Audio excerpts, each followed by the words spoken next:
CPM అఖిల భారత కార్యదర్శి సీతారాం యెచూరి మృతి తీరని లోటు అని సిఐటియు జిల్లా నాయకులు కె బాబు ప్రసాద్ అన్నారు.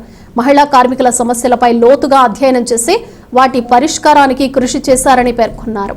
స్థానిక చెంచుపేటలోని ప్రజా సంఘాల కార్యాలయంలో సిపిఎం నాయకులు సీతారాం యెచూరి సంతాప కార్యక్రమం శనివారం నిర్వహించారు.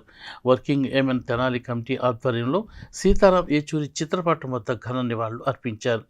ఏవిఎన్ కుమారి అధ్యక్షతన నిర్వహించిన సంతాప కార్యక్రమంలో బాబు ప్రసాద్ మాట్లాడుతూ సిపిఎం అఖిల భారత కార్యదర్శి సీతారాం యెచూరి ఈ దేశంలో మహిళా కార్మికుల సమస్యలపైన లోతుగా అధ్యయనం చేశారని చెప్పారు.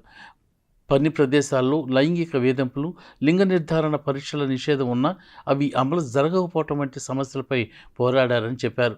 సమాన పనికి సమాన వేతనం అమలు లేదని, విద్య, ఉపాధి, చట్టసభల్లో రిజర్వేషన్లు అమలు చేయటం లేదని, మహిళలకు స్వేచ్ఛ, సమానత్వం, సౌభ్రాతత్వం ఇంకా సాధించలేకపోయామని యెచూరి వాపోయేవారని ఆయన అన్నారు. ఏవిఎన్ కుమారి మాట్లాడుతూ తమ హక్కుల కోసం కృషి చేసిన మహనీయులను మర్చిపోలేమని, యెచూరి స్ఫూర్తితో ముందుకు వెళతామని, అదే ఆయనకిచ్చే ఘన నివాళి అని చెప్పారు.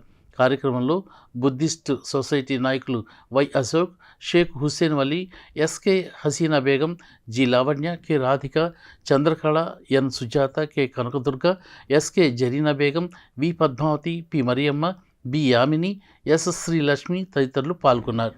వర్కింగ్ కమిటీ తరఫున సీతారాం యెచూరి గారికి ఈరోజు నివాళులు అర్పించడం మాకెంతో ఇదిగా ఉంది. ఎందుకంటే సీతారాం యెచూరి గారు ఆ మహిళల గురించి ఎంతో శ్రద్ధ వహించి ఆ మహిళలు కూడా ఈ యూనియన్లో ఒక భాగంగా ఉండాలి, వాళ్ళు కూడా ఎదగాలి, వాళ్ళ తరఫున వాళ్ళు పోరాటం చేసుకోవడానికి సంసిద్ధంగా ఉండాలి అనేది మహిళల గురించి ఆయన ఎంతో గొప్పగా ఆలోచించారు. అలాగే ఈ పార్టీలో కానీ యూనియన్లో కానీ మహిళల శాతం పెరగాలని చెప్పి ఆలోచించారు.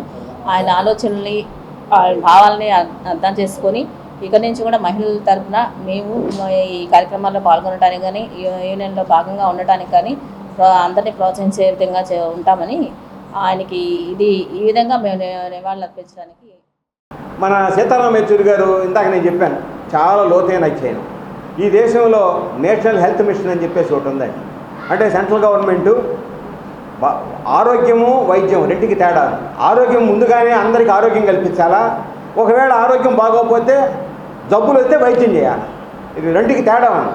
ఈ నేషనల్ హెల్త్ మిషన్ ఏం చేస్తున్నాయంటే ముందు ఆరోగ్యం రావాలంటే ఈ దేశంలో ఉన్నటువంటి బ్యాక్టీరియా, రకరకాల బ్యాక్టీరియా ఏముంది, ఆ బ్యాక్టీరియా అంటే ఇప్పుడు ఇంతకుముందు మసూచిక ఉండేది, కలరా ఉండేది, మలేరియా ఉండేది, రకరకాలైన ఇవన్నీ రాకుండా ఉండటం కోసం ఇంతకుముందు జిఎస్ అని గ్రామ సేవకని, ఎంఎస్ అని ముఖ్య సేవకని వీళ్ళందరూ ఉండేవాళ్ళు. గ్రామాల చుట్టూ తిరిగేవాళ్ళు, ప్రజలకి ఆరోగ్య విషయాలు చెప్పేవాళ్ళు, ఇవన్నీ చేసేవాళ్ళు. వాళ్ళ యొక్క స్ట్రెంగ్త్ చాలలేదు, వాళ్ళ యొక్క రేషియో చాలేదు. వీళ్ళందరినీ పెంచడం కోసం ఇవాళ మీ అంగన్వాడీ హెల్పర్స్ వ్యవస్థ వచ్చింది, అట్లాగే ఆశా వ్యవస్థ వచ్చింది, ఏఎన్ఎంల వ్యవస్థ వచ్చింది, మిడ్ డే మీల్స్ వ్యవస్థ వచ్చింది, పారా హెల్త్ వాళ్ళు వచ్చారు. వీళ్ళందరూ ఎక్కువ మీద మహిళలేనండి. వీళ్ళందరూ అవుట్ సోర్సు, కాంట్రాక్టు, లేకపోతేనేమో ఆంధ్ర వేతనం. ఇట్లా ఎంతకాలం వాడుకుంటుంది గవర్నమెంట్? ఇది అవసరం లేదా? ఈ సమస్య మీద సిఐటి పట్టుబట్టాలి. సిఐటి పట్టుబట్టాలంటే సిఐటిలోనే వర్కింగ్ ఉమెన్ వింగ్ సపరేట్గా ఒకటి ఉండాలా.